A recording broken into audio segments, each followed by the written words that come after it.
हमारे प्यारे नाजरीन दोस्तों अस्सलाम वालेकुम। एक कब्र खोदने वाला गोरख कब्र के मुर्दा औरत को निकाल कर उसके साथ जिना किया करता था। लेकिन एक दिन जब उसने एक मुर्दा लड़की के साथ यह सब कुछ करने की कोशिश की तो उसके साथ क्या हुआ यह वाक़या दिमाग हिला देने वाला वाक़या है। उसे मुकम्मल ज़रूर सुनिएगा।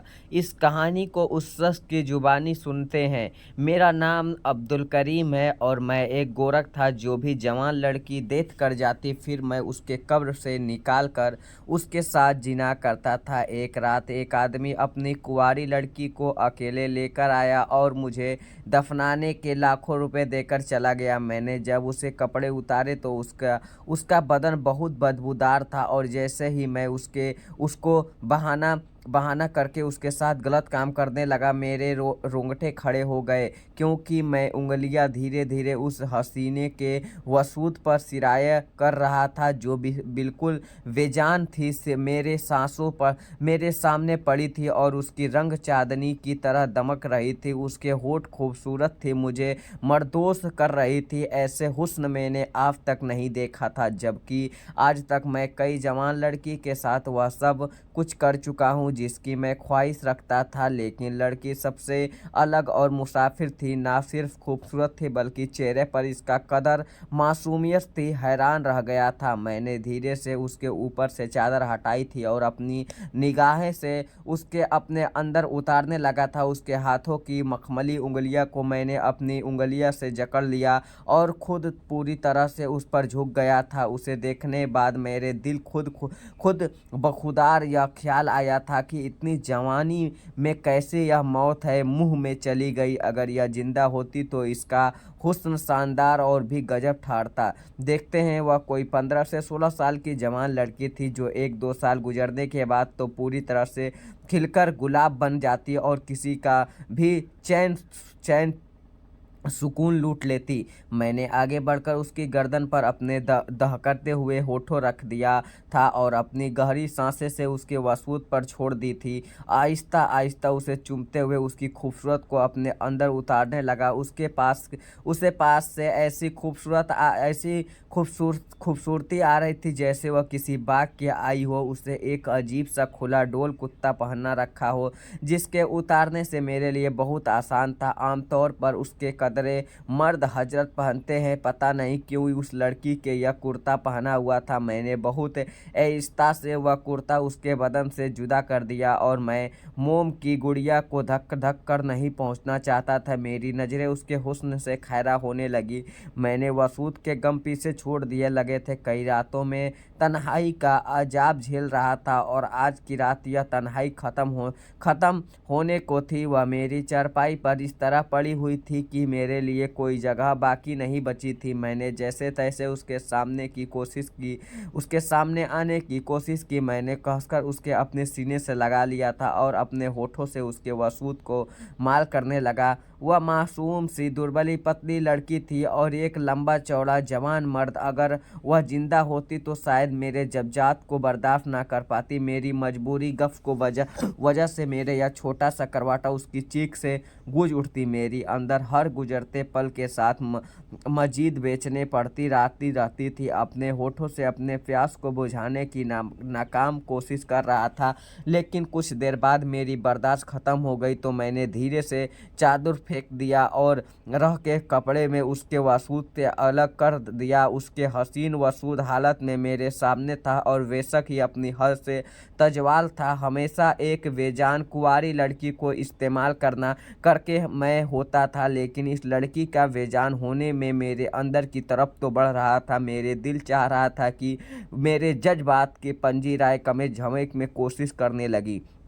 वह उठ जाए, यह जानते हुए कि वह एक मुर्दा लड़की है। मेरी पूरी तरह से अपने होश को खो बैठा। फिर जैसे ही मैंने मुकम्मल तौर पर उसके साथ अपनी ख्वाहिश पूरी करने की कोशिश की तो मेरे तंग खड़े हो गए। मेरा नाम अब्दुल करीम है, लेकिन मैं बहुत ही बदनसीब इंसान था। ज़िंदगी में कभी कुछ हासिल न कर सका। हमें माँ बाप के तानों का शिकार रहा चाहते थे। मैं पढ़ लिख कर कुछ बना चाहता था, लेकिन मेरा जहन ऐसा नहीं था। मैं पढ़ाई से अच्छे नंबर ला नहीं सकता था। उसकी वजह से मेरे घर का माहौल भी ठीक नहीं था। मेरे माँ बाप दोनों हमेशा लड़ाई झगड़ा करते थे। मेरे बाप एक घोड़कर था और वह चाहता था कि अम्मी और हम सब कब्रिस्तान में मुफ्त के कटान में सुकून की ज़िंदगी गुजारे, लेकिन अम्मा को कब्रिस्तान में रहते हुए खौफ पता था। अम्मा बार बार गांव जाने की जिद लगाती थी और इसी बात को लेकर घर में बहुत ज़्यादा झगड़ा होता था।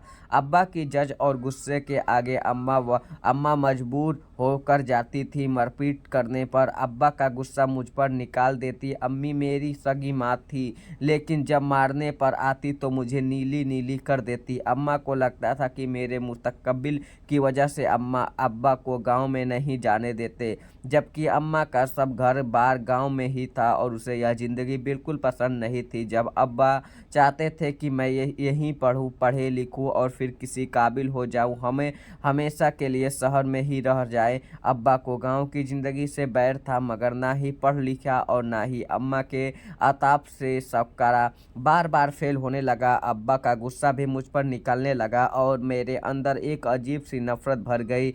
हर हंसत मुस्कुराते चेहरे मुझसे लगने लगा और कब्रिस्तान की चार दीवानी में सुकून महसूस होने लगा। ऐसे में ही 18 साल का हो गया और अब्बा को पता चला कि मैं उनके मुस्तफ़िक का सहारा नहीं बन सकता। वह मुझे अफसर बनते देखना चाहते थे और अब यह उन्हें नामुमकिन नज़र आता था। इसीलिए एक दिन अब्बा कहने लगे, मैं रिटायर हो रहा हूँ, मेरी उम्र हो गई है, अब मैं यह मेहनत मकसद का काम नहीं कर सकता। इसीलिए अगर तुझे कुछ नहीं करना तो मेरी जगह संभाल के। अब्बा की बात सुनकर अम्मा को लंबो आ गई थी। अम्मा कहने लगी, इसी की वजह से तुमने सारी ज़िंदगी मुझे इस कब्रिस्तान में झोंक दिया और अब यह चाहते हैं कि बाकी ज़िंदगी हम इसी के साथ ही गुजारे। मुझे अभी और इसी वक्त गांव वापस जाना है। अम्मा ने ऐसा हंगामा खड़ा किया। अब्बा ने अपनी जिम्मेदारी मुझे सौंप कर और खुद अम्मा को लेकर गांव चले गए। मैंने बचपन से ही गोरकड़ का काम देखा था, इसीलिए मेरे लिए कुछ मुमकिन नहीं था। मैंने आसानी से अब्बा का काम संभाल लिया। शुरू में तो सब कुछ ठीक था, लेकिन फिर धीरे धीरे मैंने जवान लड़की की मौतों को उन्हें उतारते हुए मेरे दिल में जवाब बदलने लगा और मेरे दिल में बहुत सी ख्वाहिश उसर उठने लगी। मैंने हमेशा से कब्रिस्तान की विरार ज़िंदगी देखी थी और मुझे अपनी ज़िंदगी में कुछ रंगहीन चाहती थी। शायद यह मेरी जवानी का तकाजा था। मेरे रिश्ता बचपन में ही मेरे खाला की बेटी से तय था। जब मैं जहब्बब के चोर होने लगा तो मैंने अम्मा से शादी की बात की और कहा कि खाला के बात करो, तो पता चला खाला ने तो उसकी कहीं और रिश्ता कर दी, क्योंकि उन्हें गौर करके अपनी बेटी की शादी नहीं करनी है। उन्हें तो यह सोचना रिश्ता किया था कि शहर में पढ़ लिख कर कुछ बन जाऊंगा और उनकी बेटी का मुस्तकबिल सवार हो जाऊंगा। मेरे रिश्ते की ख़त्म हो गया था, साथ ही में अपनी अम्मी भी मुझे नाराज़ हो गई थी। पल विश का रिश्ता किसी और से हो गया और यह सुनकर मेरे तन बदन आ गई और थी। मैंने बहुत मुश्किल से कुछ दिन की छुट्टियां हासिल की और गांव पहुंच गया। खाला ने तो सीधे मुंह मुझे से कोई बात तक नहीं की थी। अतबक्कल उसे छुपकर पलबा मुझसे मिलने आई थी। वह भी मुझे पसंद करती थी, लेकिन अम्मी अपनी माँ के आगे हार गई थी। ज़बरदस्ती उस रिश्ते के लिए उसे कायल करना चाहते थे, लेकिन वह ना मानी। उसे खुद मुझे अपना दामाद छुड़ा लिया। वह भी सारी ज़िंदगी कब्रिस्तान में रहना नहीं चाहती थी। मैंने पूरी तरह हार के वापस शहर लौट आया और मैंने सोच लिया कि अब मैं कभी पलटकर गांव नहीं जाऊंगा। मैं तन्हे की कब्रिस्तान में सारी ज़िंदगी बसर करूंगा, रात कटूंगा, बदले में जवानी रुझ जाऊंगा और जज्बात से लगाम लगाकर। मुश्किल था, मगर मुझे इस बात का भी यकीन हो गया था कि मुझे जैसे इंसान से कोई लड़की नहीं शादी करेगी। ऐसे ही एक रात कब्रिस्तान का चक्कर लगा रहा था, मैंने देखा एक कफन चोर ताज़ा कब्र खोदकर कफन चोरी करने लगा भागा। उसे तो मैं ना पकड़ सका, लेकिन जब कब्र के पास पहुंचा तो मुझे याद आई कि शाम को ही मैंने एक जवान लड़की के लिए यह कब्र तैयार की थी। कफन चोर ने एक तरह से कब्र खोला था कि खुली हुई कब्र देख के मेरी दिल मचलने लगा। शैतान मुझ पर काबिल आ गए, इसीलिए बिना सोचे समझे अंदर दाखिल हो गया और फिर उस पर पहली दफ़ा मैंने वह हरकत की थी जिसकी वजह से शायद मैंने अपना वसूद ही खो दिया। मैं दयाल इस्लाम में खारिज हो गया था। एक दिन जानी बना कई गई गुनाह इंसान को इतना सख्त दिल बना देता है, फिर उसे खुदा का खौफ भी नहीं रहता। इसके आने वाली ज़िंदगी में इस तरह की हरकतें करता था। मेरे दिमाग में यह बात सवार हो गई थी, गोरख के साथ तो कोई भी लड़की शादी नहीं करते तो फिर मैं क्या कभी भी कर सकता। लड़की की इज्जत को ख्वाहिश देता था। किसी जवान लड़की की मैयत आती तो मैं उसी रात उसकी कब्र में दाखिल हो जाता, अपना जज्बात को तनवीर पहुंचा लेता। जज्बात मेरा निशान जवान और को कुंवारी लड़की ही होती थी, जिसके साथ जज्बात करने से मुझे बहुत खुशी मिलती। मुझे पकड़ जाने के भी कोई खौफ नहीं था, क्योंकि इस कब्रिस्तान में मैं अकेला घोर रखा और यह कब्र कब्रिस्तान की शहर में हट कर था, इसीलिए रात के वक्त यहाँ ज़्यादा कोई नहीं आता था। यह भी एक ऐसी रात थी और सर्दी का रात था। रात का कोई तो 2 बज रहा था। बेचैनी के आलम में चरपाई पर करवट बदल रहा था। सर्दी की रातों में तन्हा चरपाई पर लेटना मुझे कांटों पर लेटना जैसे मालूम होता था। पिछले 1 हफ्ते से किसी जवान लड़की की मैयत नहीं आई थी। यही वजह की नींद मेरी आंखों से उड़ गई थी। मेरे अंदर की आग मेरी सांसों को भारी कर रही थी। जब जाना कर चक्कर लगा रहा था तो फिर उसके बगैर रहम मुसम्मिल नहीं होता, और मुझे भी चकमा लग रहा था। मुझे इस बात का बहुत अफसोस हो रहा था, किसी जवान लड़की का जनाजा क्यों नहीं आ रहा है। मैं पूरी तरह से तड़प तड़प कर मेरा बस चलता तो मैं दोबारा किसी इस्तेमाल की हुई लड़की को ही इस्तेमाल कर लेता, लेकिन सिर्फ ताज़ा मैयत के साथ ही जताई करते थे, इसलिए मजबूर था। ऐसे कम ही होते तो था।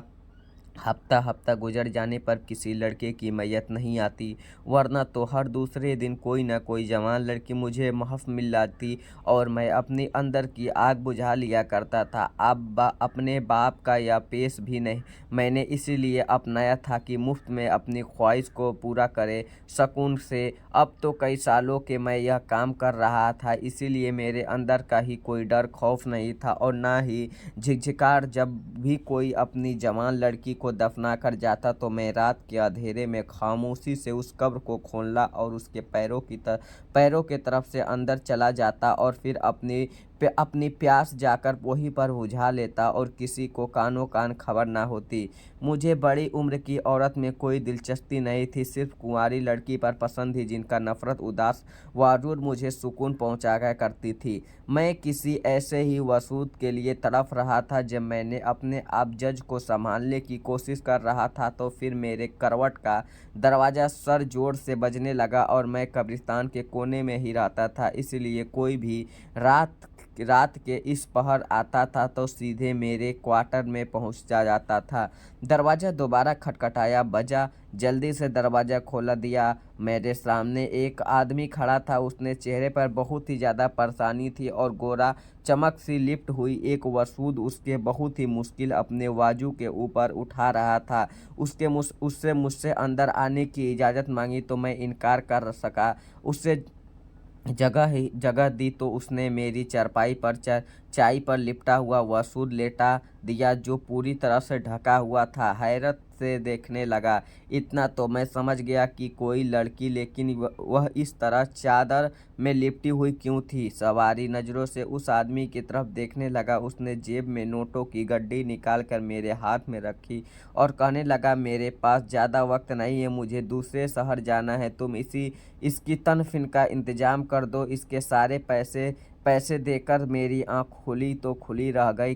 से कम वह ₹1,00,000 तो थे, जिनसे मेरी बहुत ख्वाहिश पूरी हो सकती थी। मैंने जल्दी से नोट अपने हाथ में पकड़ लिया और तज के मारे उसके पूछने लगा, कौन है, इसका इंतकाल कैसे हुआ। उस आदमी ने अजीब नज़रों से मुझे देखा और कहने लगा, इतने सारे पैसे तुम्हें दे रहा हूँ, फिर तुम्हारी क्यों परेशानी है। बस तुम इसे दफना कर दो। यह मेरी कुंवारी बेटी है। बस इतनी ही ज़िंदगी लिखी थी। मेरे परेशानी की फरवाइट आगे पीछे कोई नहीं। इकलौता बेटी थी, एक भी दुनिया में चली गई। अब मैं यहाँ क्यों रहूँगा। इसके कफन दफन की जिम्मेदारी मैं तुम्हारे हवाले कर रहा हूँ। और फिर वह तेज़ी से उस लड़की की मैयत को मेरी चारपाई पर छोड़कर वापस चला गया, जो कफन में भी नहीं थी बल्कि घर के चादर में लिपटी हुई थी।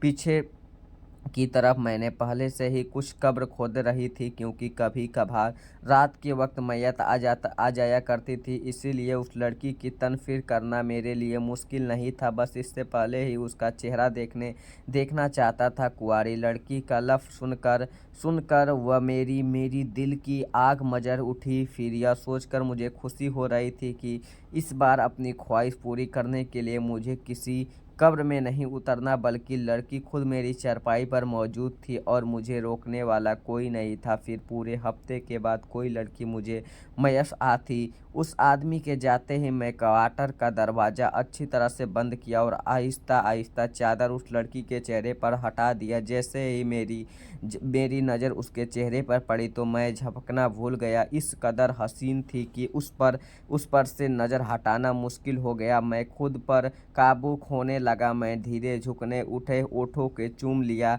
मेरी इस हरकत ने मेरी बताए हुई भी आरूफ पर पहुंच दिया। आहिस्ता आहिस्ता अपनी उंगलियां उसके चेहरे पर गर्दन पर फेरना शुरू कर दिया। मुझे एहसास हो रहा था कि वह बहुत ही नाजुक लड़की थी जिसका इंतकाल हुआ। शायद ज़्यादा देर नहीं हुई थी, क्योंकि उसका जिस्म अभी बिल्कुल नसर पड़ा हुआ था, बिल्कुल साफ सुथरा थी। किसी तरह का कोई निशान नज़र नहीं आ रहा था। चेहरे से ही भी बीमार मालूम नहीं हो रही थी। ना जाने उसकी मौत के पीछे क्या वजह थी। मुझे उस वक्त वह वजह जानने में कोई दिलचस्पी नहीं थी। बस पूरी तरह से मैं उसके छोड़ने की वह मेरे जज्बात को ठंडा कर ली। वह एक बेजान लड़की थी, मेरे लिए कुछ नहीं कर सकती थी। मुझे खुद ही अपनी आंखों का बुझाना था। मैं अपना हर हद को पार करते से जैसे ही उसके साथ जना की कोशिश करने लगा तो मेरे कदमों तले ज़मीन निकल गई और मैं खौफ खाकर पीछे हट गया। फिर उसके वसूद पर चादर फेंकता करवट बहरता आए मेरे सांसों धोखा करते चल रहा था। कितनी ही देर बदवा करवट में बाहर खड़ा हो और फिर जब मुझे कुछ होश आया तो दोबारा अंदर आया। अंदर में मंजर ने मेरी जान निकल दी। वह लड़की कौन थी, उसे यहाँ कौन लाया था, उस लाने वाले कौन था, वह सवाल थे जो अब जनाजा मेरे ज़रूरी थी। वह मेरे सामने चपरे पर बैठी थी। उसने वही ढीला ढाला कुर्ता पहना हुआ था, चादर अपने गिरदे लटपेटी थी और जारो कदाब में रो रही थी। मुझे देखा वह चीखने चिल्लाने लगी और शुक्र था कि यह वीरान जगह की उसकी चीख और उनका चीख सुनने वाला कोई नहीं था। मैंने उसे बड़ी मुश्किल से खामोश करवाया और बताया कि उसे यह किस तरह से लाया गया है, और फिर अब मैंने उसे सवाल जवाब शुरू किया। उसने यह ऐसी हकीकत बताई जिसे सुनकर रोंगटे खड़े हो गए। उस लड़की का नाम नीलम था और वह एक बहुत पाकीज़ा शरीफ घर की लड़की थी। उसे बताया कि वह हाफिज कुरान है और अपने हर हालात को ठीक करने के लिए दूसरे के बच्चे को कुरान पाक की तालीम देती थी। ज़्यादा वह बड़े बड़े बंगलों में पढ़ाने के लिए जाती ताकि हदिया की मिल जाए, उसके घर का गुजारा चले। उसके माँ बेवा और छोटी छोटी बहन भाई वहीं सबसे बड़ी बहन थी, इसीलिए उसे ही अपना घर संभालना था। उसने अपने मरहूम बाप की जिम्मेदारी अपने कंधों पर ले ली थी। अपने छोटे बहन भाई को कफ़ा करने की खातिर सब कुछ करने लगी। पिछले कुछ असरों पहले उसे बहुत अमीर शख्स के बच्चे को अरबी पढ़ाने का काम मिला था। वह खुशी खुशी यह काम करने लगी। वह पूरी पर्दों में इस घर में जाती और तन्हे बैठकर बच्चों को पढ़ाती। उसे यह ज़्यादा काम मुश्किल भी नहीं लगता और फिर हैदर था, इसीलिए वह अपना काम से बहुत खुश थी। मगर धीरे धीरे एहसास हुआ कि उन बच्चों का बाप किसी किसी के बहाने से उस कमरे में चक्कर काटने थे जहां वह बच्चों को पढ़ाती थी। वह अपना मुंह छुपा लेती, कभी नकाब करती तो कभी मास्क लगा लेती, लेकिन किसी न किसी बहाने बच्चे का बाप भी धड़क अंदर आता, उसका दीदार करके जाता। उसके कई बार उस बच्चे की माँ के बात करने की कोशिश की, लेकिन वह हाई से सोमाइटिक में लोग थे जिनकी नज़र नीलम जैसी लड़की दकिया नासी पुरानी सोच की मालिक होती। उस बच्चे की माँ ने इस बात पर कभी यकीन करने की कोशिश ही नहीं की। उसका शौहर नीलम पर बुरी नज़र रखने लगा। एक रोज़ वह बच्चा को पढ़ाने के लिए अंदर आई। एक मुलाजम माँ ने उसे कमरे में बिठा लिया, लेकिन बच्चे कमरे में नहीं थी। कुछ देर बैठने के बाद उसने एहसास हुआ कि घर के सन्नाटा में बच्चों का शोर सुनाई नहीं दे रहा है और न ही वह पढ़ने के लिए कमरे में आए थे।